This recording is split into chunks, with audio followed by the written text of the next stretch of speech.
نحمده ونصلي على رسوله الكريم أما بعد فأعوذ بالله من الشيطان الرجيم بسم الله الرحمن الرحيم سورة البقرہ آیت نمبر 200 پڑھتے ہیں تجوید کے قواعد کے مطابق. فَإِذَا قَضَيْتُم مَّنَاسِكَكُمْ فَاذْكُرُوا اللَّهَ.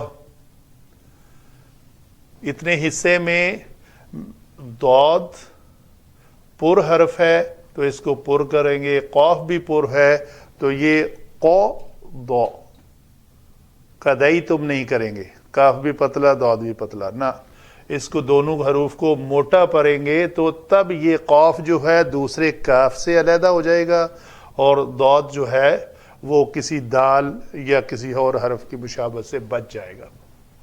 میم ساکن کے بعد میم ہے تو اس کو کہتے ہیں ادغام شفوی، یعنی اس کا آپس میں ادغام ہو جائے گا. آگے پھر میم کے بعد فا ہے تو یہ اظہار شفوی ہے، اور تیسرا ہے ایک میم ساکن کے بعد اگر با آ جائے تو اسے اخفائے شفوی کہتے ہیں. یہ تین قاعدے ہیں میم ساکن کے. فَاذْكُرُوا اللَّهَ كَذِكْرِكُمْ آبَاءَكُمْ أَوْ أَشَدَّ ذِكْرًا. دو زبر والی تنوین ہے، الف مدہ بنا کر اس کے اوپر ہم نے وقف کیا. آباءکم یہاں پہ بھی مد آئے گی. کذکرکم، کذکرکم نہیں، کاف کو مخرج کو نہیں چھوڑنا تو آگے را کو لینا ہے. کذکرکم، کذکرکم، را پتلی ہوگی کیونکہ را کے نیچے زیر ہے. فَمِنَ النَّاسِ مَن يَقُولُ رَبَّنَا آتِنَا فِي الدُّنْيَا وَمَا لَهُ فِي الْآخِرَةِ مِنْ خَلَاقٍ.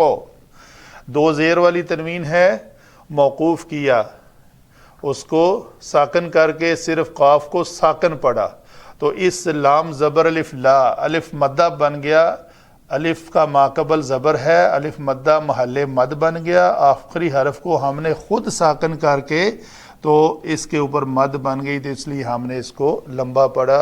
خلق، یہ لمبا کرنا جو ہے نا، اس شکل کی مد بے شک نہیں لکھی ہوئی لیکن اس کو ہم کہتے ہیں مد عارض وقفی، تو وقف کی شکل میں ہم نے خود اس کو ساکن کر کے بنا لی مد. اس حصے میں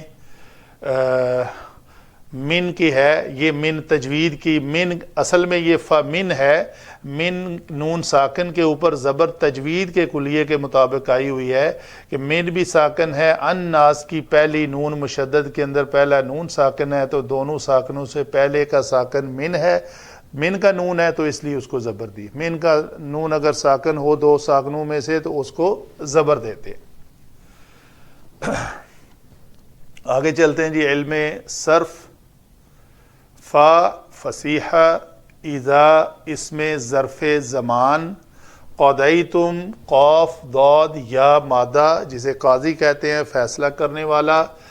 فعل اور یہ قضیتم فعل ماضی جمع مذکر حاضر کا صیغہ. مناسککم، مناسک اسم، کم اسم، دو اسماء کا مجموعہ مرکب اضافی. فا رابطہ لجواب اذا وجوباً، تو اس اذا کا جو جواب ہے اس فا نے ان دونوں کے درمیان رابطے کا کام کیا. تو آگے کیا ہے لفظ ہے جی اذکرو، ذکر یذکرو سے تذکرون سے تا علامت مضارع حذف ہو گئی تو اذکرون، نون اضافی بھی گر گیا تو اذکرو لفظ رہ گیا. تو اس الف سے پیش ہٹی ہوئی ہے اس لیے کہ پہلے فا آ گیا، فا واو ثم آ جائے تو حمزہ وصلی کی حرکت گر جاتی ہے. تو فذکرو ہے، اس کو ایسے ہی پڑھیں گے. فذکروا اللہ اسم جلالہ، کاف حرف تشبیہ، ذکر مصدر، کم پھر اسم اور اسم کا مرکب اضافی، اور کاف حرف تشبیہ کے ساتھ مل کر مرکب جاری، آباءکم، آباءکم دونوں مرکب جاری بنے حالت نصبی میں اس حمزہ کے اوپر زبر کی وجہ سے۔ او عطف ہے بمانی بل، اشد کیا ہے جی، اس میں مبالغہ ہے تو منصوب حالت میں ہے، منصوب ہے تو دیکھیں گے آگے کیا بن رہا ہے۔ ذکر اس میں مصدر ہے جو اس فعل کے بعد مصدر مفعول مطلق بن کر آیا ہوا ہے۔ فامن فا فصیحہ، من حرف جارہ، الناس اسم مرکب جاری، من موصولہ، یقولو قال یقولو، قاف واو لام مادہ سے نصرہ ینصرو کے وزن پہ یقولو تھا تو یقولو بن گیا۔ ربنا دونوں مل کر اسم اور اسم نا اسم ضمیر، رب اسم مرکب اضافی۔ آتی نا فعل اور فاعل اور مفعول بہ، یہ تینوں اکٹھے اسی کلمے میں آ گئے، تو یہ آتی آتا یا یاتیو سے تاتیو آتی، آخر تاتیو سے یا حرف علت حذف ہو گئی تو آتی یہ بن گیا اس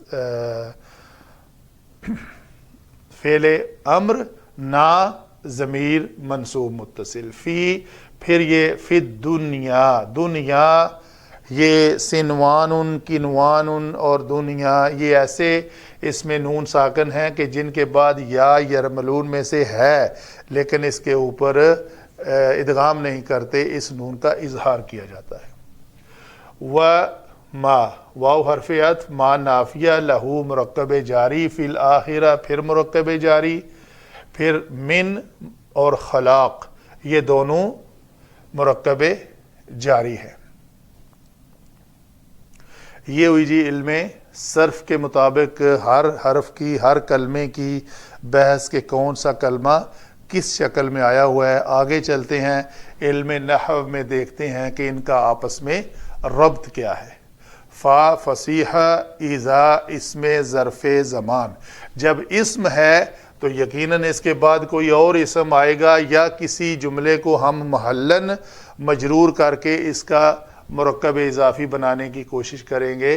تو یہ کیا ہے جی، قضیتم، جیسے میں نے کہا یہ جمع مذکر حاضر کا صیغہ ہے، اس میں تم ضمیر مرفوع متصل ہے جو فاعل بنی، قضا فعل، تو یہ محلن مجرور ہو کر اس اذا کا مرکب اضافی بن گیا۔ تو یہ دونوں مل کر مرکب اضافی جو ہے وہ متعلق مناسک کی کم آئے گا۔ مناسک کا کم کیا ہے؟ مرکب اضافی ہے، اور یہ اس فعل فاعل اور مفعول بہ بنے گا۔ پھر جب اپنے حج کے ارکان ادا کر چکو، پورے کر چکو، تو کیا کرو جی؟ اس کے بعد فذکرو، یہ شرط ہے اذا نے زمانے کے متعلق، تو اس کے بعد رابطہ کیا ہے؟ فا کے ذریعے یہ کام کرو۔ یہ کیا کام ہے؟ اذکر اللہ، اللہ کا ذکر کرو۔ تو یہ اذکرو میں یہ واو جو ہے یہ فاعل ہے، یہ ہے ضمیر مرفوع متصل جو فاعل بنی، اور ذکر فعل یعنی ذکر کرنا۔ اس سے مراد یہ ہے کہ اللہ تعالیٰ کا ذکر کرنا۔ فذکروا اللہ حکم ہے، کیسے ذکر کرنا ہے؟ کذکرکم آباءکم، یہ مرکب اضافی دونوں جو ہیں وہ حالت نسبی میں جا کر یہ مصدر اور یہ منصوب، تو کیا ہوگا کہ جس طرح پہلے اپنے آباء و اجداد کا ذکر کرتے تھے اس طرح اب اللہ کا ذکر کرو۔ تو اللہ کا ذکر کرو اپنے آباء و اجداد کے ذکر کرنے کی طرح۔ تو گویا کا ذکر کا مصدر معنی کرنے یہ ہے، آباء و اجداد کا ذکر کرنے کی طرح اللہ کا ذکر کرو۔ اچھا، او عطف بمعنی بل، بلکہ اشد ذکر، اصل میں اس فَاذْكُرُوا اللَّهَ ذِكْرًا، اللہ کا ذکر کرو جس طرح ذکر کرنے کا حق ہے۔ تو یہ ذکرہ مفعول مطلق اپنے اس فعل میں تاکید پیدا کر رہا ہے، یہ ہے مفعول مطلق کی ڈیفینیشن۔ بلکہ اشدہ، پھر اشدہ کیوں آیا حالت نسبی میں؟ یا تو یہ حال ہے یا یہ تمیز ہے۔ تمیز سے مراد یہ ہے کہ جس طرح آپ اپنے آباء و اجداد کا ذکر کیا کرتے تھے منا میں بیٹھ کر، یہ زمانہ قیام منا کا ذکر ہے، تو منا میں بیٹھ کر جس طرح تم اپنے آباء و اجداد کے کارناموں کو ایک دوسرے کے ساتھ کرتے تھے باتیں کر کے، تو اس طرح ان لغو باتوں کو چھوڑ کر یہاں پر بیٹھ کے اللہ تعالیٰ کا ذکر کیا کرو، اور اس سے زیادہ کیا کرو جس طرح تم اپنے آباء و اجداد کا کیا کرتے تھے۔ آگے جی فَمِنَ النَّاسِ، یہ مرکب جاری ہے، من موصول ہے اور یہ مبتدا ہے، تو اس کی خبر مقدم ہے۔ من الناس، وہ اس میں موصول کا آگے پھر وہ صلہ ہے، گویا یہ مبتدا بنا من اور اپنے صلہ کے ساتھ مل کر، تو یہ خبر جو ہے وہ مقدم ہے۔ مبتدا کیا ہے جی؟ من۔ کیا کہہ رہا ہے من؟ یقول ربنا آتنا فی الدنیا، تو وہاں پہ بیٹھ کر دنیا مانگنی، مرکب اضافی ربنا، فعل فاعل مفعول بہ، یہ مرکب جاری جو ہے اس کا متعلق ہوگا آتینا کا، ہمیں اس دنیا میں عطا کر اے ہمارے رب۔ تو یہ یقولو میں کیا ہے؟ فعل اور فاعل۔ قال یقولو، یقولو میں ہوا ضمیر پوشیدہ ہوتی ہے، تو وہ ہے ہوا، وہ کہتا ہے اے ہمارے رب، کیا کہتا ہے؟ یہ ان بریکٹ یہ کہتا ہے۔ تو گویا یہ جملہ جو ہے اتنا، یہ محلن منصوب ہو کر مفعول بہ بن رہا ہے، کس فعل کا؟ یقولو فعل کا۔ یقولو وہ کہتا ہے، فاعل کون ہے یہاں پہ؟ ہوا ضمیر مستتر چھٹ، تو یہ فاعل ہے۔ تو فعل اور فاعل، وہ کہتا ہے، وہ کہنے والا کون ہے؟ من ہے۔ من کن میں سے ہے؟ لوگوں میں سے ہے۔ تو من یقول ربنا آتنا فی الدنیا، تو گویا یہ جملہ محلن منصوب ہو کر فعل فاعل اور مفعول، یہ خبر، اور یہ خبر کس کی بنی؟ اس مبتدا کی۔ وَمَا لَهُ فِي الْآخِرَةِ مِنْ خَلَاقٍ، پھر یہ مرکب جاری بن کر خبر مقدم ہے۔ فی الآخرۃ مرکب جاری ہے، اور یہ حال بن رہا ہے کس ضمیر کا؟ جو ضمیر خبر میں ہے، کون سی؟ یہ ضمیر، ہاں ضمیر ما لہ فی الآخرۃ، تو پھر اس شخص کا جو دنیا طلب کر رہا ہے، آخرت میں اس کے لیے کچھ بھی حصہ نہیں ہوگا۔ ما خلاق کائنا لہ فی الآخرۃ، یعنی یہ کہتے ہیں جی یہ محذوف حالت ہے اس کی، کہ اس کا آخرت میں کچھ بھی حصہ نہیں ہو سکتا جو صرف اور صرف اس دنیا کی ہی طلب کرتا ہے۔ تو آگے والی آیت میں انشاءاللہ آئے گا فی الدنیا والآخرۃ۔ اللہ تعالی ہمیں قرآن پڑھ کر عمل کرنے کی توفیق عطا فرمائے۔ وما علینا الا البلاغ۔